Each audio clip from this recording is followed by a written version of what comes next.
এই, হ্যাঁ বলো, কি হয়েছে? তুমি কটা রুটি খাবে?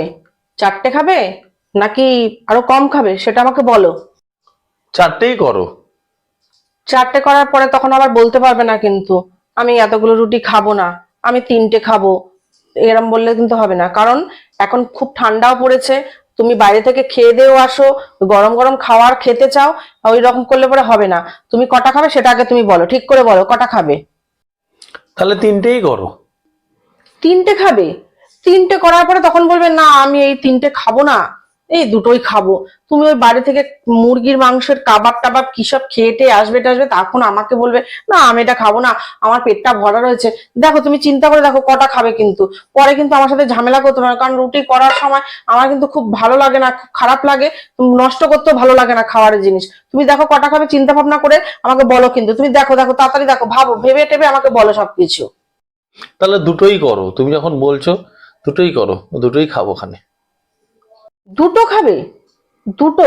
তুমি কিন্তু পরে কিন্তু বলবে এই এত মোটা মোটা রুটি বানিয়েছো, কারণ আমি কিন্তু মোটা মোটাই রুটি বানাই। তখন তুমি বলবে এই মোটা মোটা রুটি আমি দুটো খেতে পারবো না। তখন কিন্তু নষ্ট করলে চলবে না, কারণ দেখো জিনিসের অনেক দাম বেড়ে গেছে, এইভাবে করে টাকা নষ্ট করলে চলবে না। তুমি কটা খাবে ঠিক করে বলো, কারণ ওই পরে জিনিস নষ্ট করা আমার কাছে একদম ভালো লাগে না। কিন্তু তুমি ঠিক করে বলো, কিন্তু বলছি, এখনো বলছি ঠিক করে বলো। তো তোমার যখন কষ্ট হবে তুমি একটাই করো, একটাই খেয়ে নেবো খানে। কি? তুমি এই একটা রুটির জন্য আমাকে এখন আটা মাখাবে? আমার এই যে মুখটা এত সুন্দর, আমি ফেসিয়াল করে আসলাম, নখগুলো দেখো কত বড় বড় করে এসেছি, আমি এগুলোকে দিয়ে আমি এখন তোমার জন্য আটা মাখতে যাবো? আমি এসব পারবো না আগুনের ধারে যেতে যেতে। তোমার যদি খেতে ইচ্ছা করে তাহলে এবার রাত্রেবেলা জল আর মুড়ি খেয়ে চুপচাপ শুয়ে পড়ো। ঢং দেখো আমার সাথে, নকশা! খেয়ে দিয়ে এসে এখন নকশা করে যা।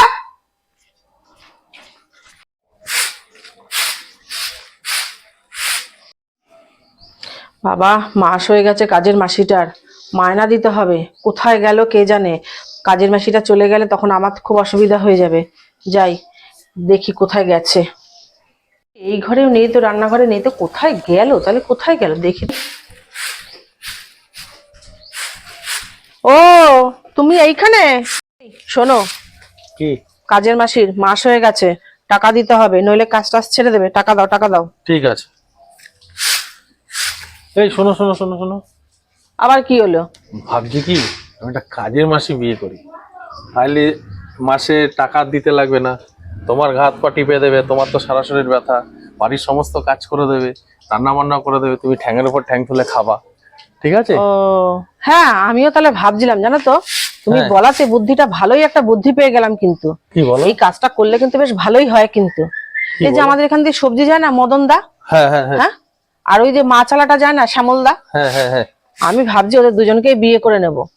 কারণ কি বলতো, তাহলে তোমার সবজি কেনারও চিন্তা থাকবে না, মাছ কেনারও চিন্তা থাকবে না, তোমার আর পয়সা কষ্ট করে দিতেও হবে না, আমারও শান্তি হবে, তোমারও সুবিধা হবে। করলে ভালো হয় না? এ বাবা, এই কথাটা বলা হলো না তো। হ্যাঁ, ওর মামি ফোন করেছিল, বললো আমাকে কথাটা। এ শোনো, শোনো, তোর বাবা কোথায় রে? বাবা বাইরে গেছে জল দেয়। ও দাঁড়া, তাহলে গিয়ে বলে আসি, চল। শুনেছো? শোনো শোনো, তোমার সাথে কথা আছে একটা। কি হয়েছে? আরে তোমার ভাই তো বিয়ে করছে, করতে দাও। ও তো বিয়ে করবে না, কি করবে? তো বয়স হয়ে গেছে, এখন শীতকাল, এখনই তো মজা নেবে। এখন মজা নেবে না কখন নেবে? তুমি কিচ্ছু ওকে বলবে না, এরকম না জানিয়ে, এরকম অসময়ে ও হট করে বিয়ে করে ফেলবে, শীত বলেই তার জন্য বিয়ে করে নেবে নাকি? হ্যাঁ, খরচাপাতি চালাতে পারবে কিনা পারবে তার কোনো ঠিক নেই, যখন দেখা গেল আমাদের ঘরে এসে উঠে বসলো তখন কি হবে? তুমি ওকে কিচ্ছু বলবে না? কেন বলবে না তুমি ওকে? ও যা খুশি ইচ্ছা হবে, পছন্দ করবে সেটাই বিয়ে করে ফেলবে, এরকম ভাবে হবে না কিন্তু, তোমার ঠিক করতে হবে কিন্তু। তা তোমার অত মাথা ব্যথা কিসের? আমার ভাই বিয়ে করছে, তাকে বিয়ে করতে দাও। তোমার অত মাথা ব্যথা করার কোনো কারণ নেই তো। আরে ও একটা পাগল মেয়ের সাথে বিয়ে করছে, আর তারপরে বাবাটা গরিব, তুমি জানো না, তারপরে আমাদের ঘরে এসেই পড়বে, তুমি বুঝতে পারছো না, মেয়েটা পাগল, মেয়েটা পাগল। তুমি ওকে বারণ করবে না তার মানে? না, আমি বারণ করতে পারবো না, কারণ আমি যখন বিয়ে করতে গেছিলাম ও আমাকে বারণ করেছিল। ও ঠিকই তুমি বলেছো, সত্যি তো। এটা কি বললো? ও তাহলে আমি পাগল। এই